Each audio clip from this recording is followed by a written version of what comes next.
तो चलो शुरू करते हैं अब चौथा पार्ट। किसका? क्लास 10 है, chapter 1, chemical reactions and equations.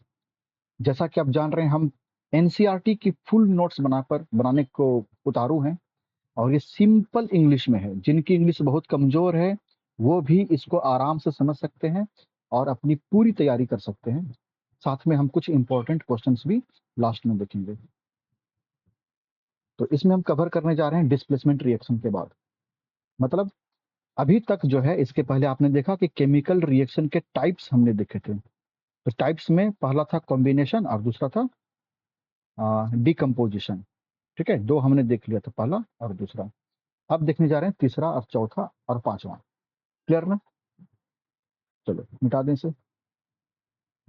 तो अपना तीसरा जो रिएक्शन है, तीसरा, वो है डिस्प्लेसमेंट रिएक्शन। डिस्प्लेसमेंट मतलब क्या होता है ना, एक आदमी दूसरे को डिस्प्लेस कर देगा। तो यहाँ आदमी तो है नहीं, ठीक है, एक केमिकल दूसरे को डिस्प्लेस कर देगा। इसे हम बोलते हैं डिस्प्लेसमेंट रिएक्शन। कैसे? जैसे यहाँ देखो, हमारे पास क्या है ना, कॉपर सल्फेट है। कॉपर सल्फेट में Cu को डिस्प्लेस करेगा Fe। तो Fe आएगा, Cu को लात मारेगा, Cu इधर नजर आएगा, और इस Cu के जगह पर Fe आकर बैठ जाएगा। तो बन जाएगा क्या, Fe यहाँ आएगा तो क्या होगा, FeSO4 बन जाएगा। क्लियर ना? तो Cu को Fe ने डिस्प्लेस कर दिया, इसे हम बोलेंगे डिस्प्लेसमेंट रिएक्शन। तो डेफिनेशन क्या होगा? A chemical reaction in which a more reactive element replaces a less reactive element from its compound. Main definition इतना ही है। शुरू में ये लिख दो, थोड़ा अच्छा लगता है देखने में। ठीक है, क्या होगा? A chemical reaction in which a more reactive element, ये जो है ना ज्यादा रिएक्टिव होता है। किससे? Cu से। तो मोर रिएक्टिव एलिमेंट रिप्लेस करता है लेस रिएक्टिव एलिमेंट को। Cu को रिप्लेस करेगा Fe अपने कंपाउंड से, इसके कंपाउंड से। ठीक है, तो बन जाएगा जो बनना है, आगे आपको दिख रहा है। मतलब FeSO4 बनेगा और Cu साथ में अलग से नजर आएगा। क्लियर ना? तो इसमें होगा क्या, आगे देखते हैं। एक एक्टिविटी है 1.9 है आपके बुक में, एनसीईआरटी बुक में। इसमें क्या कहा गया, हम पहले पिक्चर से देखते हैं, समझते हैं। ये एक टेस्ट ट्यूब है, इसमें कॉपर सल्फेट सॉल्यूशन डाला गया है। ठीक है, मतलब वाटर में कॉपर सल्फेट नाम का एक केमिकल डाल दिया गया है। कॉपर सल्फेट मतलब CuSO4। तो जब हम CuSO4 डालेंगे और उसके अंदर दो आयरन की नेल डाल दिया, दो डालो अंदर और एक बाहर रखना, सिर्फ रेफरेंस के लिए, चेक करने के लिए कि दोनों में मिलता कौन सा है। अच्छा, दो क्यों डाला, एक क्यों नहीं डाला? रिएक्शन थोड़ा फास्ट चले और जल्दी पूरा हो सके। ठीक है, और अंदर पूरा केमिकल को डिस्प्लेस कर सके, है ना, कॉपर को। इसलिए हमने दो डाला था, नहीं तो रिएक्शन अधूरा रह जाएगा। क्लियर? तो तीन आयरन नेल लेने हैं। ठीक है, फिर करना क्या है, हमारे पास दो टेस्ट ट्यूब होंगे। टेस्ट ट्यूब नंबर ए ये वाला है और टेस्ट ट्यूब नंबर बी ये वाला है। तो टेस्ट ट्यूब ए को जैसे है वैसे रहने दो। टेस्ट ट्यूब बी में क्या करेंगे ना, हम डालना है ये कॉपर। कॉपर वाला नहीं, सिंपल आयरन की नेल, जो कि मैंने पिक्चर में यहाँ दिखाया था। ठीक ना? ये डाल देंगे, बी वाले में डाल देंगे। ये जो है ना बी का ही पिक्चर बना हुआ है। क्लियर ना? तो 20 मिनट बाद हम क्या देखते हैं कि इसकी जो है ना, पहले शुरू में इसकी कलर क्या थी, ऐसी थी, ब्लू टाइप की थी जैसी इसकी थी, है ना, सेम। इसकी ना फेड हो जाएगी, फेड मतलब धुंधली पड़ जाएगी कलर, ब्लू कलर हट जाएगा। तो क्यों हटेगा? क्योंकि इसके अंदर जो ब्लू कलर है वो कॉपर के कारण ही है। तो कॉपर जो सल्फेट है उसके कारण कलर ब्लू इसकी भी है और इसकी भी थी पहले। इसमें हम जब आयरन नेल डालेंगे तो आयरन नेल क्या करेगा, अपना जो Fe है, Fe मतलब आयरन होता है, आयरन इसमें छोड़ देगा और इसके Cu को, कॉपर को ये खींच लेगा। जो कॉपर इससे निकलेगा कंपाउंड से, वो इस आयरन के नेल के ऊपर चिपक जाएगी। ठीक ना? और इस आयरन नेल की कलर जो है पहले जैसी ऐसी थी, अब हो जाएगी इस तरह की। मतलब कॉपर इसमें चिपक चुका है उसके ऊपर। ठीक ना? समझो तो, एक कीचड़ लग गया उसके ऊपर। तो कॉपर कीचड़ नहीं होता है, लेकिन समझ के यही चलना है कि उसके ऊपर कुछ लग गई है, तो कलर इसकी चेंज हो चुकी है। ठीक ना? देखते हैं इसको, अब पढ़ते हैं पूरा। Take 3 iron nails and clean them using sandpaper. सरेस कागज से उसे साफ कर लो। Take 2 test tubes and label them A and B, जैसा हमने पिक्चर में दिखाया है ना। क्या दिखाया कि दो हमारे पास होनी चाहिए, ये ए है और ये वाली बी है, दो हमने ले लिया। Add about 10 ml copper sulphate solution into both test tube, दोनों टेस्ट ट्यूब में, इसमें भी और इसमें भी 10 ml कॉपर सल्फेट डाल दिया। तो कॉपर सल्फेट पहले ब्लू ही होता है, ठीक ना। फिर क्या करना है, tie 2 iron nails with a thread and emerge them in test tube B. तो टेस्ट ट्यूब बी वाले में 2 आयरन नेल डाल दिया, जैसा कि हम इस पिक्चर में देख रहे हैं। यही वाली पिक्चर एक्चुअली यहाँ है, इसमें हम डालेंगे 2 ठो, ठीक है ना। फिर क्या होता है उसके बाद, keep the test tube A as control no nail, मतलब इसमें नेल नहीं डालना है, कंट्रोल के रूप में रखना है। कंट्रोल मतलब हम चेक करेंगे बाद में कि इसमें अभी ऐसा था, शुरू में भी ये भी ऐसा ही था, ठीक ना। बाद में ये ऐसा हो गया, ये ब्लू ही रह गया, तो क्यों, हम कंपेयर करने के लिए इसको रखे हैं, ठीक है। इसी को बोलते हैं control. Leave the setup for 20 minutes, उसके बाद हम क्या देखते हैं कि remove the nails from B, B से सारे नेल दोनों निकाल लो। क्या देखते हैं, colour of solution A and B को कंपेयर करो। तो colour of nail before and after, और दोनों का, इस टेस्ट ट्यूब का भी है ना, जो दोनों टेस्ट ट्यूब हैं इसकी, इन दोनों कलर चेक करो जरा सा क्या हो रहा है। इसकी कलर फेड हो चुकी है, इसकी कलर जैसी थी वैसे रह गई, ठीक है। और इससे जो निकलने वाला जो नेल है, 2 नेल होगा, ठीक है। क्या होगा, नेल इसकी कलर चेंज होगी, जो रेफरेंस में नेल रखा था उससे थोड़ी बदली हुई ये नजर आ रही है। क्यों, तो उसका कारण हमने लिखा है। क्या होगा, ऑब्जर्वेशन, हमने क्या देखा, the blue colour, the blue colour of copper sulphate solution fades in test tube B, है ना। टेस्ट ट्यूब बी की कलर खत्म हो चुकी है, ब्लूपन खत्म हो गया इसका। हुआ क्या, आयरन नेल बिकम्स ब्राउनिश, और आयरन नेल जो है ना ये वाली ब्राउन कलर की हो चुकी है। फिर test tube A remains unchanged, और टेस्ट ट्यूब ए वैसा ही रह गया, क्योंकि इसमें हमने कुछ नहीं डाला था। क्लियर ना। अब तो इसका एक्सप्लेनेशन यहाँ पर है, क्यों ऐसा हुआ, है ना। तो सारे क्वेश्चन के जवाब हमें यही मिलेंगे, सारे आंसर यही मिलेंगे। Iron is more reactive than copper, iron जो है कॉपर से ज्यादा रिएक्टिव है, रिएक्शन करने में बहुत तगड़ा है ये। So iron displaces copper from copper sulphate solution, जैसा कि हमने एक एग्जांपल में देखा था। आयरन डिस्प्लेसेस कॉपर, आयरन ने कॉपर को यहां से डिस्प्लेस कर दिया, उड़ा दिया, तो ये इधर नजर आएगा, और आयरन यहाँ पर घुसकर बैठ जाएगा, तो क्या हो जाएगा, ये Fe हो जाएगा, और SO4 है। यही तो अपना यहाँ पर है, ठीक ना। आगे copper gets deposited on nail, और इसके नेल के ऊपर कॉपर बैठ चुकी है, ठीक है। ऐसा रिएक्शन हुआ है। तो कंक्लूजन क्या निकलता है कि आयरन रिप्लेस कॉपर, इसको बोलते हैं डिस्प्लेसमेंट रिएक्शन, ठीक है। शोज रिएक्टिविटी सीरीज कॉन्सेप्ट, ये रिएक्टिविटी सीरीज क्या होती है ना, हमने यहाँ पर एक लगा दिया। एक्चुअली क्या है ना, रिएक्टिविटी सीरीज आपको यहाँ नहीं पढ़ना है, चैप्टर नंबर 3 में पढ़ना है। तो उसका एक पिक्चर मैंने टेबल 3.2 का मतलब क्या, चैप्टर 3 का टेबल 2, ये पिक्चर मैंने आपके बुक से निकाला है। वैसे नई वाली बुक में पिक्चर थोड़ी सी चेंज हो गई है, ठीक है।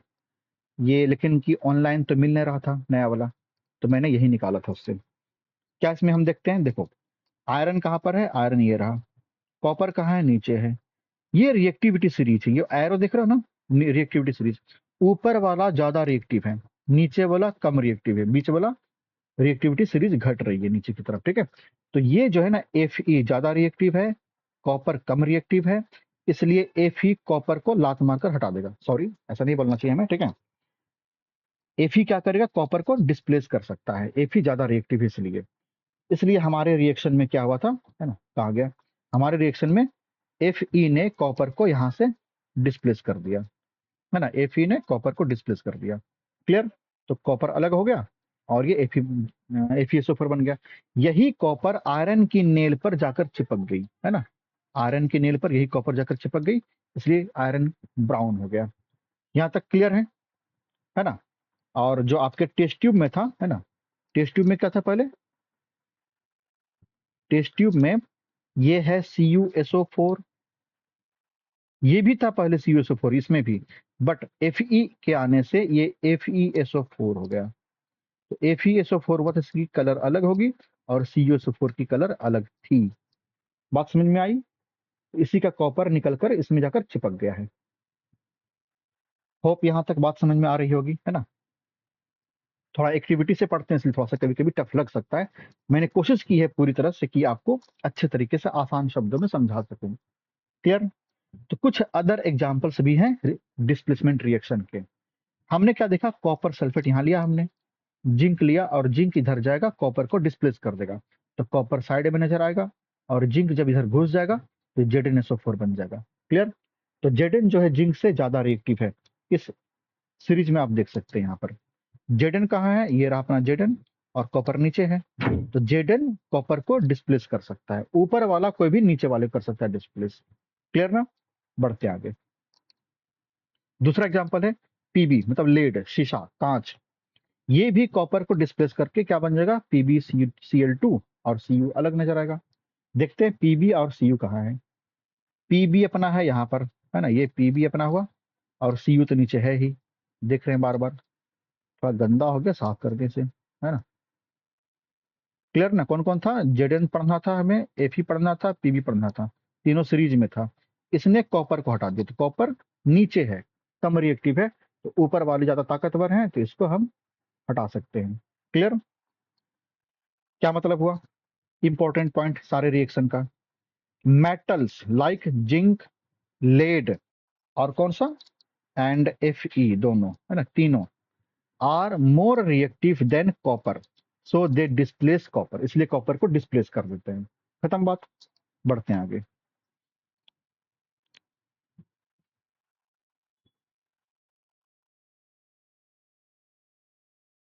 बैटरी अभी है 51%। चलो बढ़ते आगे। ये तो हमने देख लिया, नेक्स्ट वन। अब करते हैं डबल डिस्प्लेसमेंट। उसमें था डिस्प्लेसमेंट सिर्फ, इसमें डबल डिस्प्लेसमेंट है, दो बार होकर डिस्प्लेसमेंट। एक बार दोबारा देख लें बढ़िया से, ध्यान देना जो अंतर दोनों में नजर आएगा। ठीक है, अंतर ये नजर आएगा, इसमें ये बेचारा अकेला है, इस पर हमला किया और ये निकल गया बाहर। ठीक ना, ये बेचारा अकेला था, ध्यान देना। अगले वाले में क्या है, ये अकेला नहीं है, इस पर देखो दो है ना, इसको हटाने के लिए कौन आएगा, ये आएगा, ये हटाने के लिए इस पर आएगा, तो ये वाला जगह खाली होगा, इस जगह को भरने के लिए ये वापस यहाँ आ जाएगा। ठीक है ना, मतलब Na ने Ba को हटाया तो Ba ने Na की जगह ले लिया। ठीक है, दो बार रिएक्शन हुआ, तो इसको बोलते हैं डबल डिस्प्लेसमेंट रिएक्शन। होप समझ में आ रही है बात? तो क्या होगा, जब Ba यहाँ आ जाएगा तो BaSO4 बन जाएगा, बन गया। अब Na जब यहाँ आया तो NaCl बन गया इधर। अब आप पूछना मत कि Cl2 वगैरह सब कहाँ गए, क्लास 9th में था, है ना? ज्यादा परेशानी हो तो पूछना, अलग से एक वीडियो बनाकर डाल दूंगा, कमेंट में लेकिन लिखना होगा क्या परेशानी है। ठीक ना? तो डबल डिस्प्लेसमेंट क्या है, एक के आयन ने दूसरे के आयन को हटाया और दूसरे के आयन ने पहले के आयन को हटाया, इसलिए डबल डिस्प्लेसमेंट रिएक्शन बोलते हैं। तो इसमें क्या हुआ, आयन से बोलते हैं Na प्लस और Ba प्लस। तो a reaction in which ions are exchanged, ion exchange हो गए हैं between two compound, forming two new compounds, दो न्यू कंपाउंड बन चुके हैं इसमें, एक ये भाई साहब बना और एक ये भाई साहब बना। इसमें खास बात ये होती है ना, खास बात ये होती है कि जो बनता है ना डबल डिस्प्लेसमेंट रिएक्शन में, पक्का एक प्रेसिपिटेट बनता है। ये प्रेसिपिटेट क्या है, आपको पहले वाली वीडियो में भी मैंने बताया था, है ना, शायद जब पार्ट 1 या पार्ट 2 में, कि प्रेसिपिटेट क्या है, जैसे मान लो कि दूध है, उसमें नींबू डाल दो तो नीचे क्या बनेगा, पनीर बच जाता है नीचे, ढेर सारा पनीर बच जाएगा नीचे, इसी को प्रेसिपिटेट कहा जाता है। जो प्रेसिपिटेट ऐसी चीज है जो घुले नहीं, मतलब इनसॉल्युबल हो, इनसॉल्युबल सॉलिड सब्सटेंस होना चाहिए वो। ठीक ना, उसे हम प्रेसिपिटेट बोलते हैं। तो ऐसे रिएक्शन में, किसमें, डबल डिस्प्लेसमेंट वाले में, ये बनता ही बनता है। एक मिनट जरा सुनना। हम्म,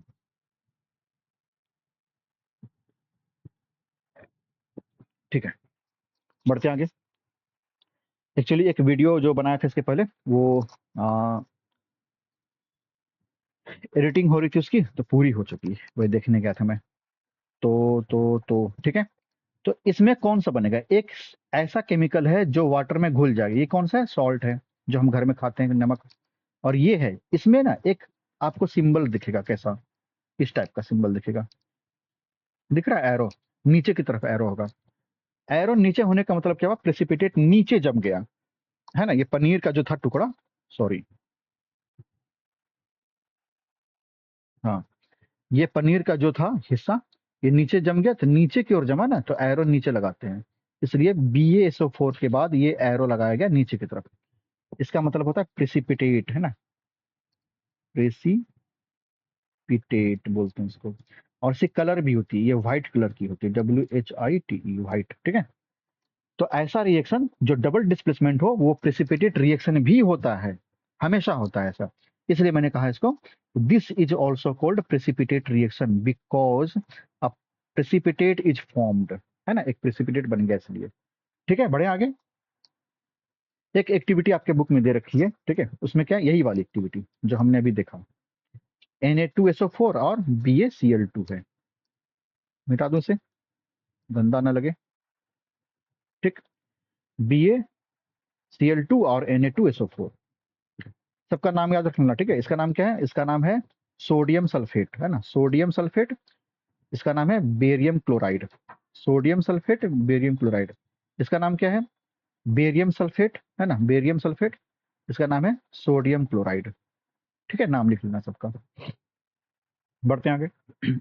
तो एक्टिविटी 1.10, ठीक है, या फिर 110 भी बोल सकते हैं इसको, मैथ्स नहीं है इसलिए। टेक अबाउट 3 ml सॉल्यूशन, मतलब sulphate, sodium sulphate solution in test tube. Test tube में ये ले लो, कौन सा, ये अपना पहला वाला, है ना, ये पहला वाला टेस्ट ट्यूब में ले लो।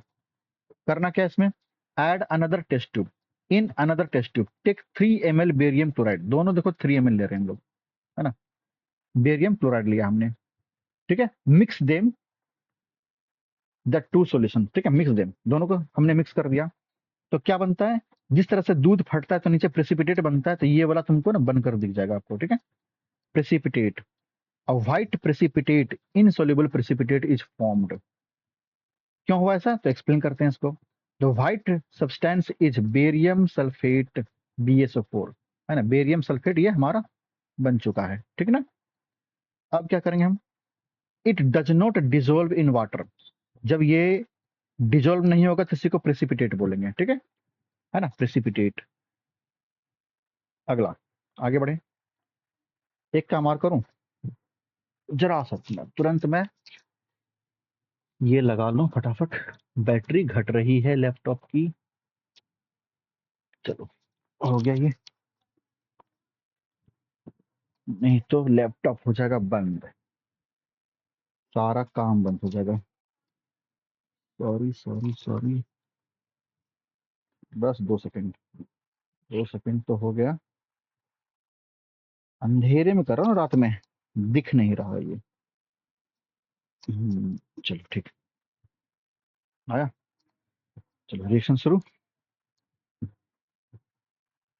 भाई पेन कहाँ चला गया, ठीक है, हाँ, ये अपना सही था पूरा, हमने देख लिया। आगे बढ़ते हैं। तो इसमें कुछ इंपॉर्टेंट बातें हैं, की टर्म्स, जो जरूरी चीजें हैं।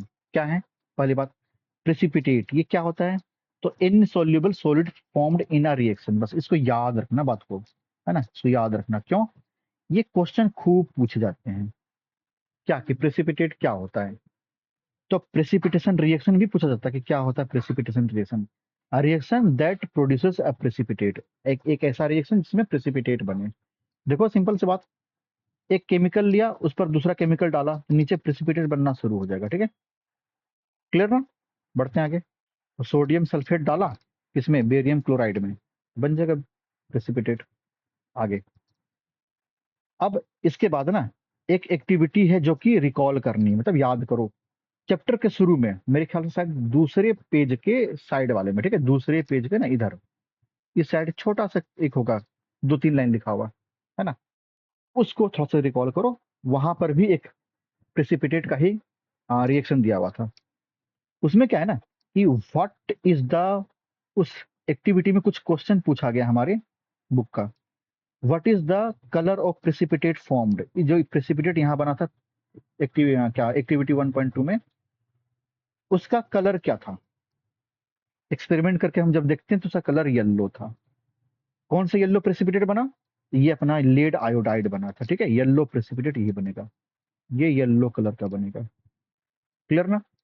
नेम द कंपाउंड, कंपाउंड का नाम है PbI2, है ना, लेड आयोडाइड, लेड मीन्स कांच, ग्लास। तो रिएक्शन कौन सा था, यही रिएक्शन अपना है, लेड नाइट्रेट, नाम लिख लो इसका, लेड नाइट्रेट, है ना, पोटेशियम आयोडाइड, इसका नाम है लेड आयोडाइड, इसका नाम है पोटेशियम नाइट्रेट। इसका नाम जरूर याद रखना, बाकी सब भूल जाओ, कोई दिक्कत नहीं है। तो क्वेश्चन क्या है, is it double displacement reaction? तो आंसर है ये यस।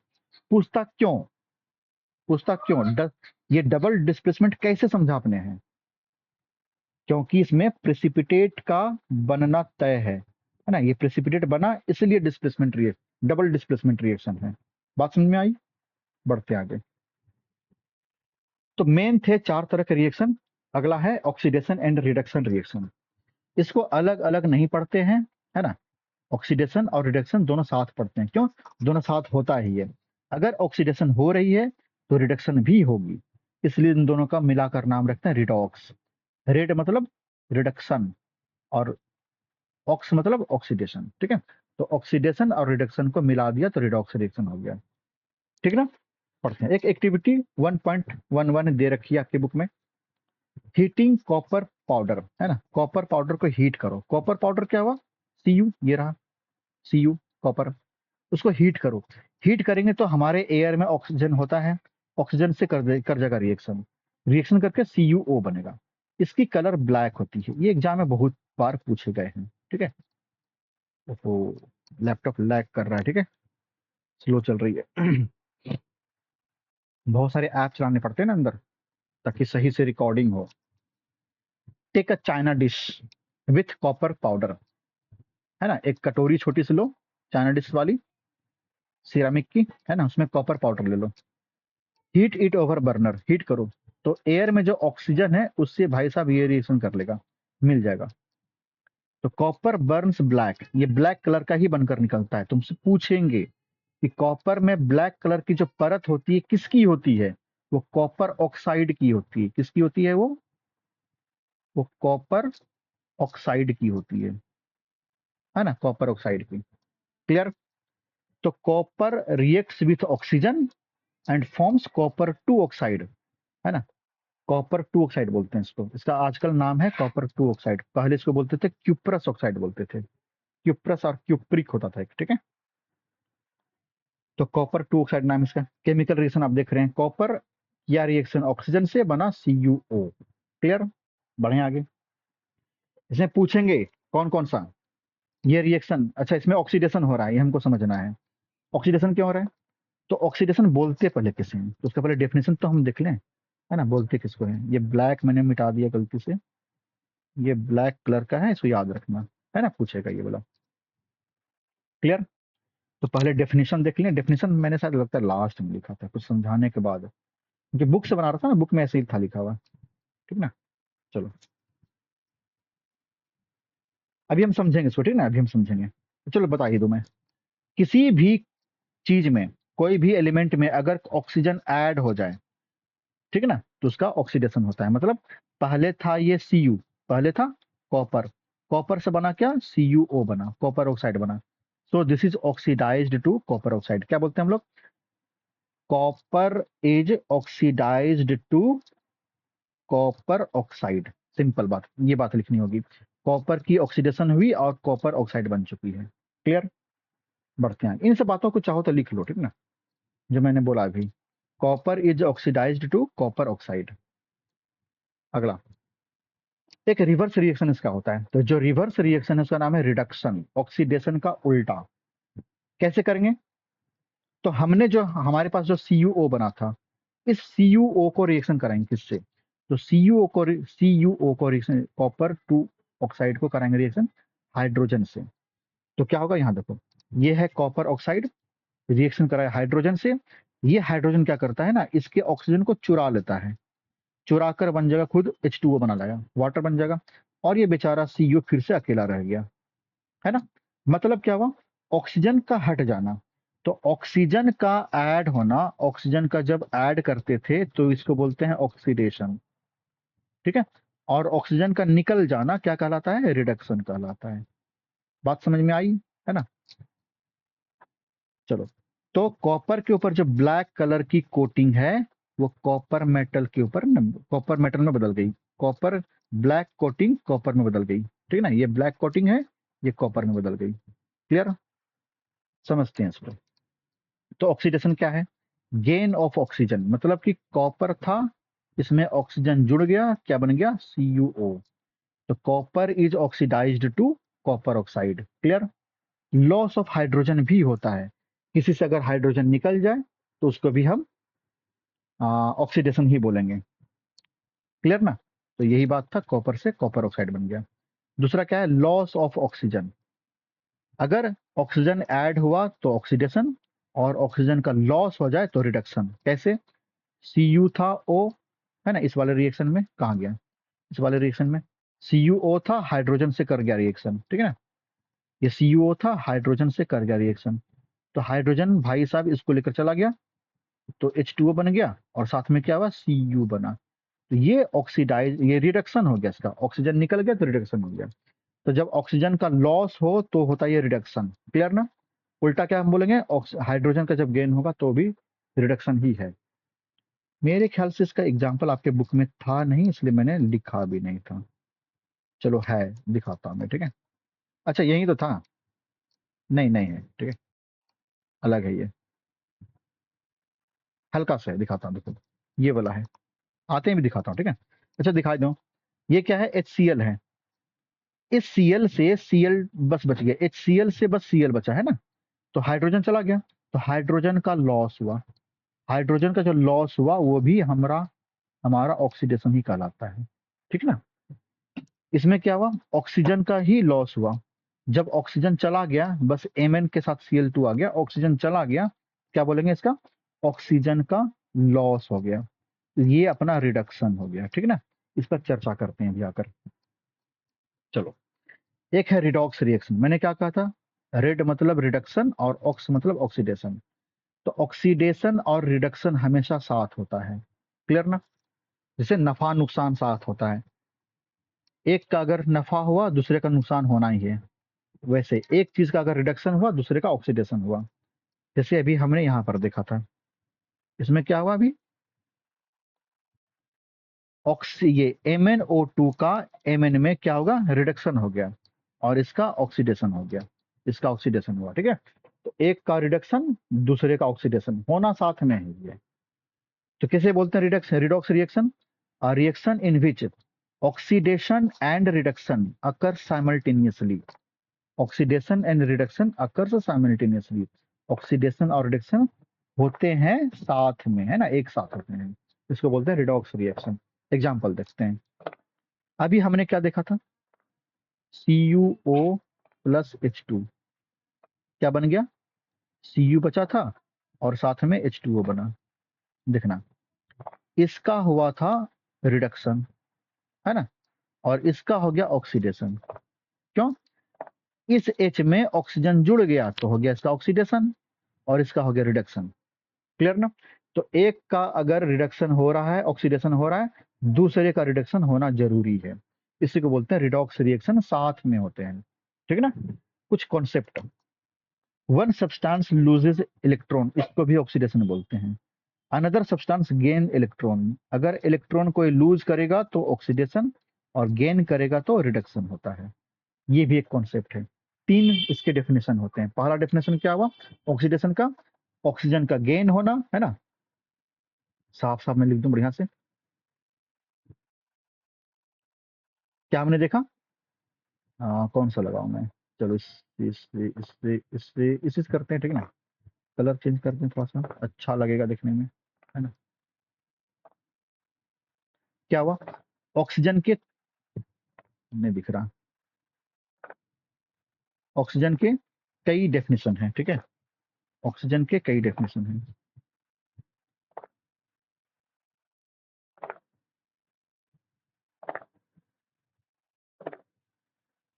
चलो, ठीक है।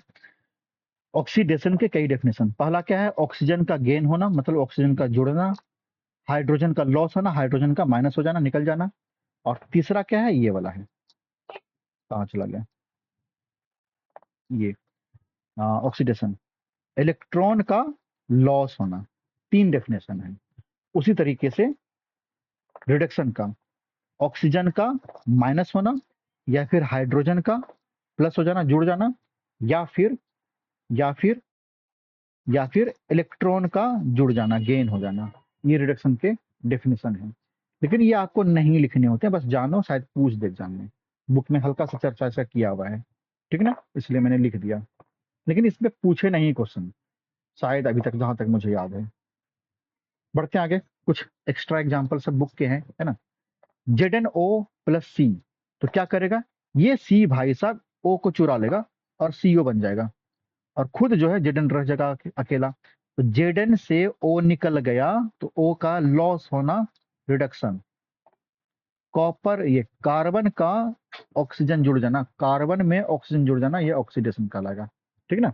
तो carbon is oxidised to carbon monoxide, और zinc oxide is reduced to zinc. Clear ना। लिखते क्या है, carbon is oxidised to CO and zinc oxide is reduced to Zn। Clear. अगला एग्जांपल जो मैंने पहले थोड़ा सा बताया था थोड़ी देर पहले, दोबारा देखते हैं इसको। क्या देखते हैं, इस MnO2 से क्या बन गया, MnCl2। तो O का हो गया लॉस, O चला गया, तो क्या हो गया, ये रिडक्शन हो गया इसका, O का निकल जाना, रिडक्शन। इसमें क्या देख रहे हैं हम, HCl है, क्या बन गया, Cl बस बना। H का निकल जाना, H निकल गया, H का जुड़ना, रिडक्शन। H निकल गया तो ऑक्सीडेशन, इसका हो गया ऑक्सीडेशन। क्लियर ना। मतलब HCl is oxidised to chlorine, है ना, और MnO2 is reduced to MnCl2।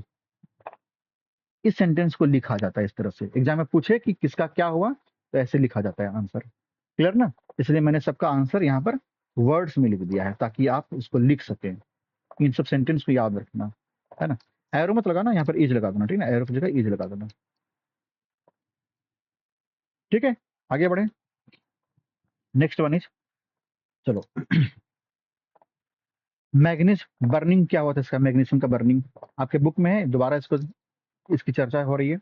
Magnesium जो है ऑक्सीजन से रिएक्शन किया तो MnO बना था, मतलब मैग्नीशियम में ऑक्सीजन ऐड हो गया, so this is called oxidation reaction. Clear. मतलब magnesium is oxidised to MnO, ठीक है, magnesium is oxidised to MgO, ऐसे ऐसे लिखा जाता है। क्लियर।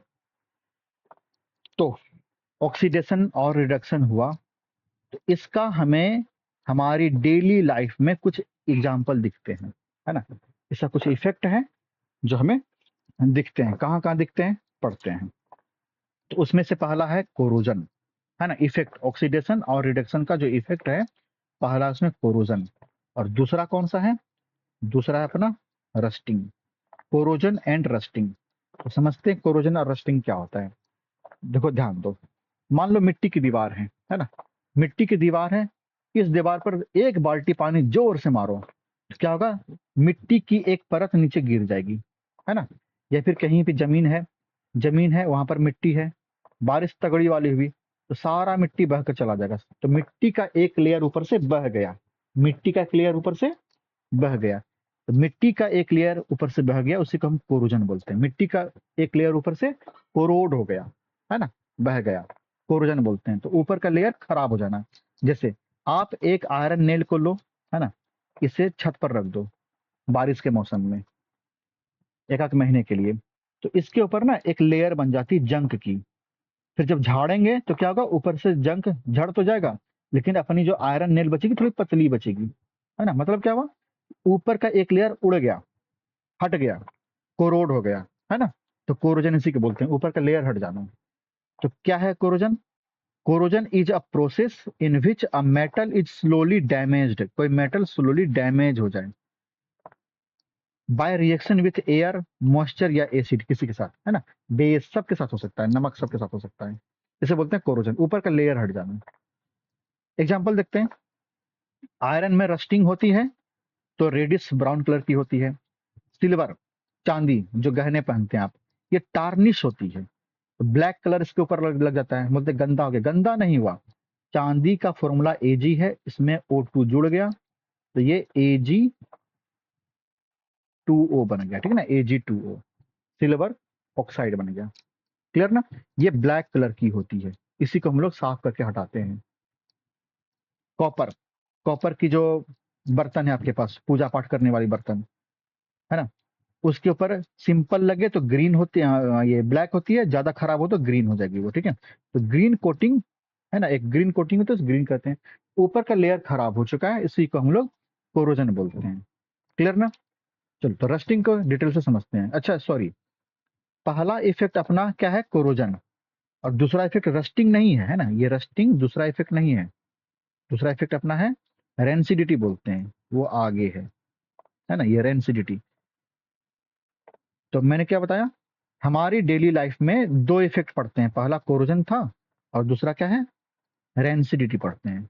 तो रेंसिडिटी पे आएंगे बाद में, पहले इसके हम देखते हैं कि रस्टिंग को डिटेल से जानेंगे। अच्छा एक बात और बता दूं मैं, ये जो हम पढ़ रहे हैं ना ये जो ये वाला जो टॉपिक पढ़ रहे हैं, ये आपके सीबीएसई बोर्ड में बुक में तो है, नई वाली बुक में भी है ना, 2026 में जो बुक छपी है ना, उसमें भी दिया हुआ है, लेकिन आपके सिलेबस में नहीं है। ये दिया हुआ बुक में इसलिए ताकि आपको जानना है, सिलेबस में नहीं है तो आपको एग्जाम में नहीं आएंगे, बोर्ड एग्जाम में ये टॉपिक नहीं आएगा, ना ही कोरोजन आएगा और ना ही रेंसिडिटी, ये दोनों नहीं आने वाले, ठीक ना।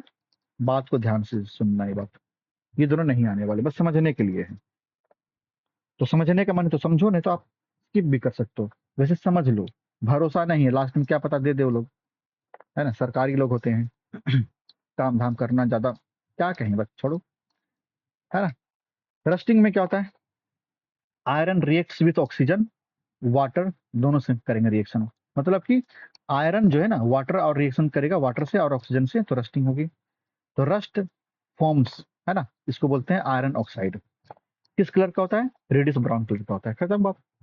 इफेक्ट ऑफ कोरोजन, कोरोजन से क्या होता है, कहीं भी कोरोजन हो या रस्टिंग लग जाए तो क्या होता है उससे, डैमेज, कार डैमेज हो जाते हैं, ब्रिज डैमेज होता है, शिप डैमेज, रेलवे रेलिंग्स, घर की जो रेलिंग वगैरह सब लगाते हैं लोहे की, पुल की रेलिंग सब डैमेज होती है। वीकेंड्स मेटल स्ट्रक्चर, मेटल की जो स्ट्रक्चर है पूरी खराब हो जाती है। आप कभी कभी किसी पुराने स्टेशन पे जाओ, रेलवे स्टेशन पे, सीढ़ियां अगर हैं लोहे की बनी हुई, उसमें जंग लग जाती है ना, ये पूरा मेटल का स्ट्रक्चर ही पूरा बर्बाद होना शुरू हो जाता है, किसके कारण, कोरोजन के कारण, रस्टिंग के कारण, ठीक है ना। कॉजेज ह्यूज इकोनॉमिक लॉस, खराब हो गया फिर दोबारा बना उसको लोहे का, बहुत लॉस लगता है इससे। अगला है प्रिवेंशन ऑफ कोरोजन, तो कोरोजन हो तो रहा है, इससे लॉस हो रहा है, ठीक कैसे करें, तो उस पर पेंट लगा दो लोहे पर, जंग नहीं लगेगी, ऑयल लगा दो, ग्रीस लगा दो, जंग नहीं लगेगी, गिल्वेनाइजेशन कर दो। गिल्वेनाइजेशन क्या होता है कि लोहे की रॉड है, पाइप है पानी वाली, उसके ऊपर ना एक लेयर लगी होती है ऊपर से, वो जिंक की लेयर लगी होती है, तो जिंक की लेयर ऊपर से लगाना, है ना, गिल्वेनाइजेशन कहलाता है। ये टर्म आया है, इसको जान लो, क्या होता है galvanisation, galvanisation, applying a layer of zinc on iron, ठीक है, आयरन के ऊपर ऑक्सीजन क्या जिंक की लेयर को अप्लाई करना, लगाना, इसको हम लोग बोलते हैं गेल्वेनाइजेशन। क्लियर ना? Keeping away from moisture, moisture से आप दूर रहिए तब भी गेल्वेनाइज, ये क्या क्या सॉरी, मिक्सचर क्या, मॉइस्चर से आप अगर दूर रहिए तो भी कोरोजन नहीं होगा। अगला पढ़ते हैं हम टॉपिक, रेंसिडिटी, भले एग्जाम में नहीं है लेकिन बहुत ही इंपॉर्टेंट अच्छी चीज है, आपको लाइफ में जानने के लिए सब चीजें पढ़ाई जा रही है। ये कोरोजन जो हमने पढ़ा अभी, रस्टिंग पढ़ा, एग्जाम में नहीं आएगा लेकिन हमारे लाइफ के लिए बहुत जरूरी है, ठीक है। रेंसिडिटी बहुत और भी अच्छा लगेगा आपको जानकर, क्या होती है रेंसिडिटी, आपने देखा होगा, चिप्स का पैकेट है ना, चिप्स का पैकेट लो, उसमें थोड़ा सा चिप्स होता है, बाकी हवा भरी होती है ना, मतलब थोड़ा सा 10% चिप्स और 90% धोखा, है ना। एक्चुअली ये धोखा नहीं है, आपके चिप्स को बचाने के लिए जगह बनाया गया है। कैसे, इसी में समझते हैं। होता क्या है ना, कभी भी ऑयल वाली चीजों को आप छान करके रख दो, है ना, फ्राई करके रख दो, तो वो कुछ दिनों में, 2 दिन 3 दिनों में उसमें बदबू आने शुरू होती है, गंध आने शुरू हो जाती है। गंध क्यों आ रही है? वो खराब हो चुकी है। क्यों खराब हुई? क्योंकि उसने ऑक्सीजन से रिएक्शन कर लिया है, मतलब उसका ऑक्सीडेशन हो चुका है ना। ऑक्सीडेशन हुआ इसलिए खराब हो चुकी है। इसी ऑक्सीडेशन को बोलते हैं रैंसिडिटी। क्या होता है समझो। Rancidity is the process in which fat मतलब oil and oils get oxidised, दोनों ऑक्सीडाइज हो गए। क्यों?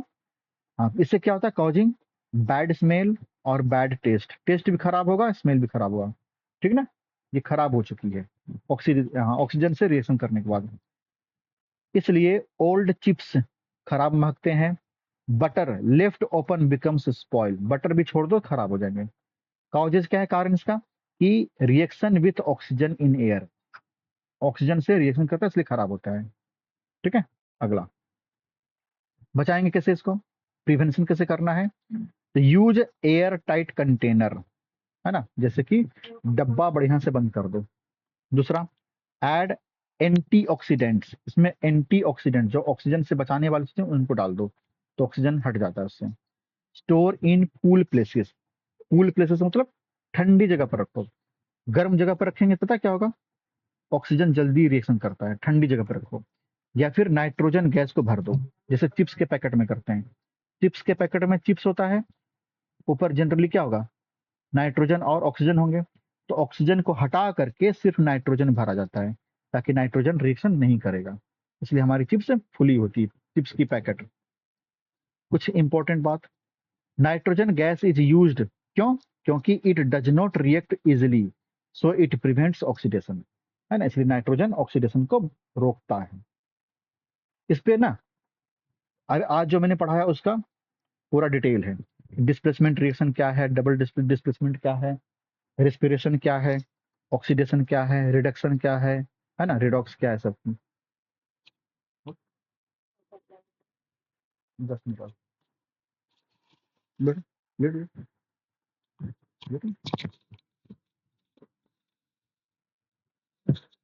ठीक है, बढ़ते हैं आगे। कुछ क्वेश्चन करते हैं इस टॉपिक से जो आज हमने पढ़े हैं। आपको आइडिया मिलेगा कैसे लिखना है और कैसे पूछे जाते हैं। तो डिस्प्लेसमेंट रिएक्शन से क्या क्या क्वेश्चन बन सकते हैं, इजी और अच्छे क्वेश्चन, उनको देख लो। Why does iron displace copper from copper sulphate, है ना। कॉपर सल्फेट जो था CuSO4, इससे आयरन ने कॉपर को क्यों डिस्प्लेस कर दिया? तो सिंपल सा आयरन आंसर है, iron is more reactive than copper. Iron है ज्यादा रिएक्टिव कॉपर से। जो बच्चे कम पढ़ते हैं, याद नहीं हो पाता, जिनको इंग्लिश कमजोर है, वो इतना लिखेंगे काम चल जाएगा। मानते हैं फुल आंसर नहीं मिलेंगे इसके, ठीक है, फुल मार्क्स नहीं मिलेंगे। हो सकता है ये 2 नंबर का तो 1 या 1.5 मिल जाएगा, 1 तो नहीं, 1.5 पक्का मिल जाएगा आउट ऑफ 2। ठीक है ना। तो जिनको नहीं आता कम से कम इतना जरूर लिख दो, जिनको आता है पूरा बढ़िया से लिखो। तो iron is more reactive than copper. A more reactive metal can replace a less reactive metal। वैसे आप चाहो तो इसको भी याद कर सकते हो, पढ़ सकते हो, क्योंकि ये भी बहुत सिंपल तरीके से मैंने लिखा है। A more reactive metal can replace, ज्यादा रिएक्टिव मेटल रिप्लेस करता है लेस रिएक्टिव मेटल को। कहाँ से? फ्रॉम इट्स कंपाउंड, उसे कंपाउंड से। So iron removes copper from its solution.